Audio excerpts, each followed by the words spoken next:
It's a mango, cut off his ear. Did he do it for love? Did he do it for fear? Who knows?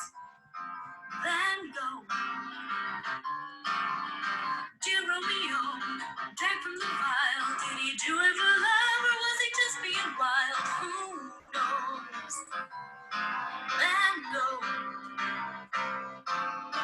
Stretch the kindness, rush with madness. Isn't sadness or just a show? Van Gogh, go, go, go, go, go. Van Gogh, go, go, go, go, go. Van Gogh, go, go, go, go, go, go,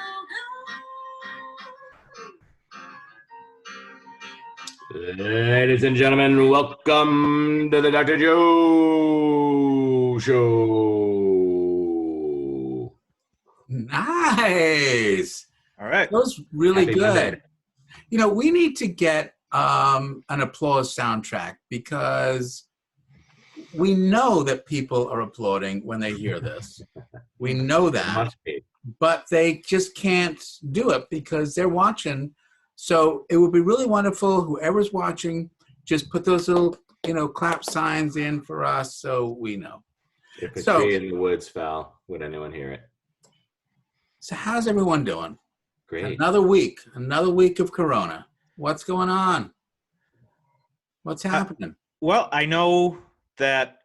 So Easter was strange because it was completely, I think, subsumed for everyone under 30 by Bunny Day and Animal Crossing. Right. My daughter is so into Animal Crossing right now.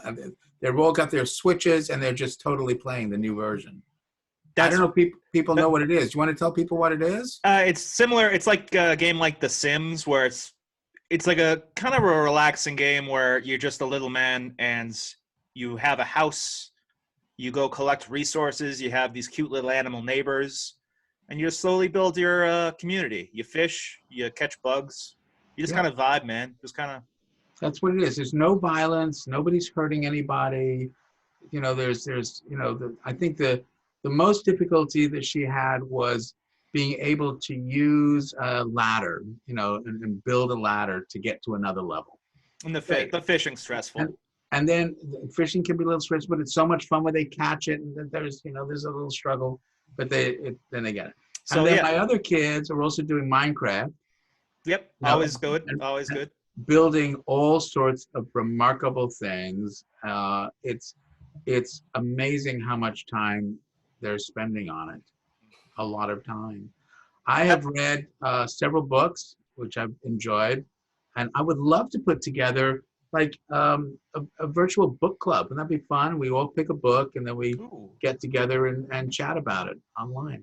You could do virtually anything. And that's what's amazing. We could do virtually anything. That was it.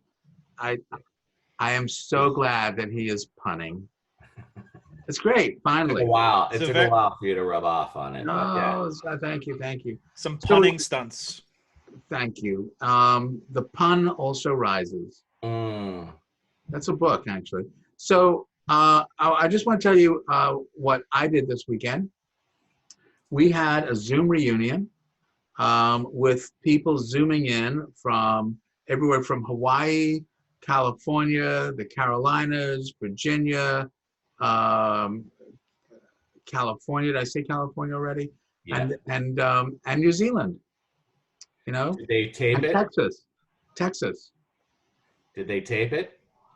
I think I have taped it, actually. I did tape it. Good. So that's nice. Zoom on Zoom. Where are they now? 3 hours we hung out together for 3 hours. Because everybody had something to say, and it was just so lovely being with each other. So, pictures of that are getting posted on different Facebook sites already. So that was really great. All of a sudden, I have an echo. Did you notice that? No, it's gone. The other thing that I wanted people to know about is these things I've heard about 3-minute PowerPoint parties. So you pick a theme, something like really important to you, and you put together a 3-minute PowerPoint, and you just share your screen with people and have a PowerPoint party. And it was really wonderful. I was talking with my daughter, Sophie, and her husband, Brendan, about it. They were in New York. And one kid had put together a PowerPoint, spoof humorous one about why tall people are more important than short people. And went on and on about this. And Sophie says, but of course, it's just not true. At which point Brendan, who is about 6'3", said to her, "Wait, are you talking about me?" And then proceeded to take this box of fruit roll-ups that we got in Sophie and said, "So I'm going to put this really high up in a place where you can't reach it." And I started to think, maybe, there certainly is a selective advantage to being tall. But Sophie is innovative and will figure out how to get it. And that led to a new phrase of mine. Adaptation is innovation. What do you think about that? Adaptation I like it. is innovation. I like it. It's because it's all about innovation right now. It's all about creation. It's all about, what are you going to do? Are you going to sit and do nothing? Or are you going to make good with this time and create and innovate? And I love it. I love it, love it, love it. So what do you think, Tom? Adaptation is innovation. Yeah. What's this? I'm just trying to figure out. I'm dumb. I gotta have a. Adaptation is innovation. Like, Right. Adaptation is adaptation, though. Yeah. No, Innovation, but creation. But if you think about it, what has led to successful adaptations is that it is different than an organism that does not have that adaptation. So it is innovative in that way. And that is part of what has happened in our world as we are now facing Corona, that we are creating these innovations, for instance, Zoom, which was around before, but now we are applying it. We're using it in ways that we hadn't before. And so we are being innovative. We are adapting by being innovative. The big concern that I have now, and I just want to share this with everyone, because I know whether we started to talk about this last week, but we know that the coronavirus is a great equalizer. And it is reminding us that we are one tribe, one group called humanity. In the past, these different tribes would compete against each other for resources. And when one tribe had an innovation that was more successful than another tribe, they would win. And sometimes would not share that innovation with the other tribe. But right now, one of the things that we've learned about humanity, and this is also about tribalism, is that one tribe will fight another tribe. And one of the brain chemicals, I don't want to get too shrinky, but a brain chemical is released in our brain when our group is being threatened by another group. It's called vasopressin. It happens to be the precursor to oxytocin. So oxytocin, is the neurohormone of trust. You can help somebody else have that when you go, you're feeling, you're amazing, and you get that rush. That's oxytocin. But think about what happens when you're in a baseball game or someplace where you have a team and another team is attacking you, and you feel this loyalty to your team. That chemical is vasopressin. And we are coming together as a globe because we have a common enemy in this virus. But what I really hope we learn from this is that we don't need an enemy to come together, that this is part of what innovation can do for us. We can be adaptive by innovating and recognizing that we are one group called humanity, and that when we share with each other, when we relieve each other's stress, we're actually increasing our resources, not diminishing them. That's what I really hope people take away from this. That the coronavirus is saying we can come together as a group, but the reason we're doing it now is because we have a shared enemy. And what I really hope is that down the road, we don't need to have an enemy to come together as a group.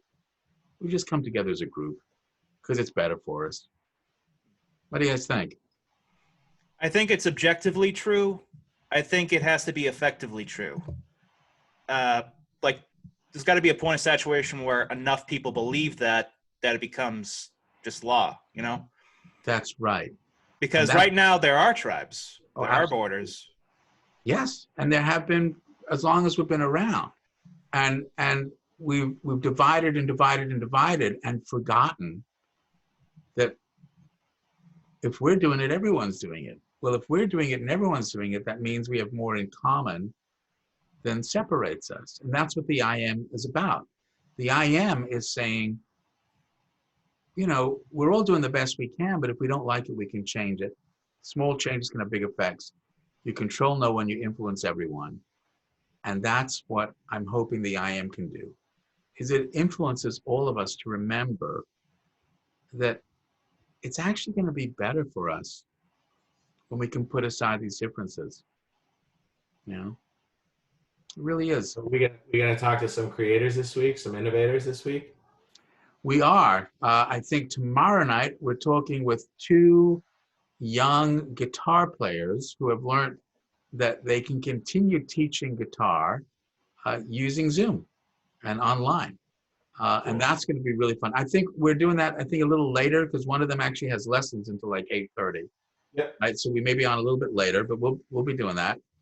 Wednesday, we're talking with Patrick O'Malley, who had been a guest of ours before, about grief. And I know that it's a sad topic, but we need to address it as well because there's a lot of people who have lost other people by now. And we need to help them recognize that we are with them, but how to begin managing it. Thursday night, we have our regular Dr. Joe show, you know, through WATD. We have a remarkable guest who's a Holocaust survivor.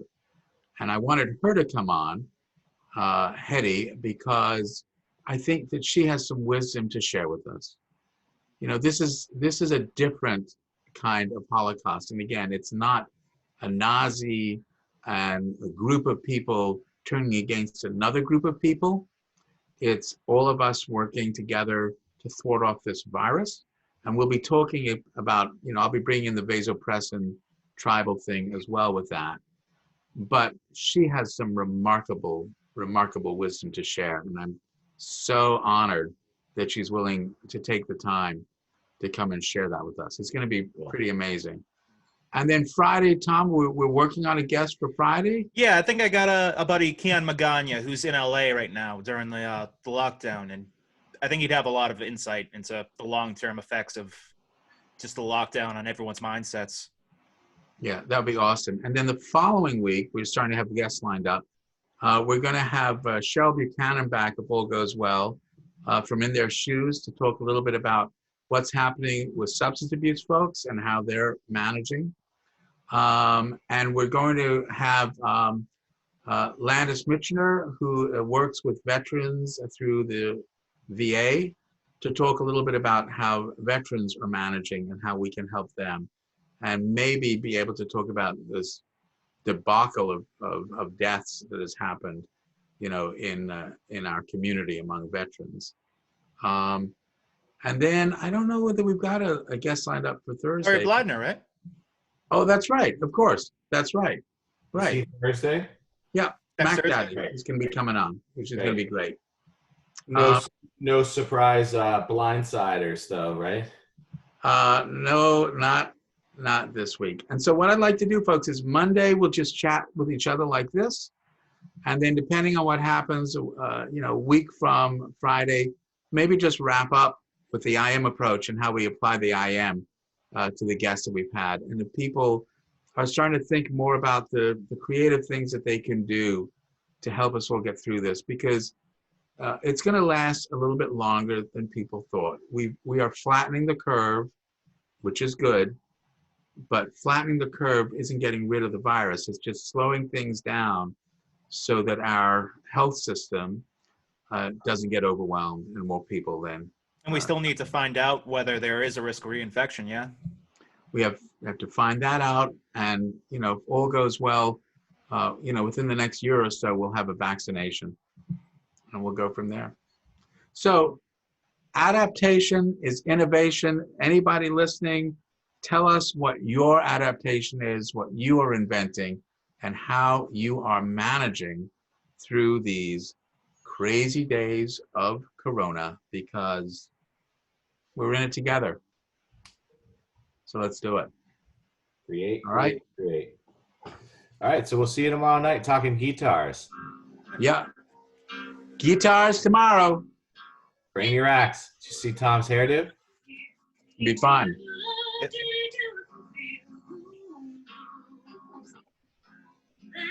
Happy Bye, bunny day. guys. See you guys.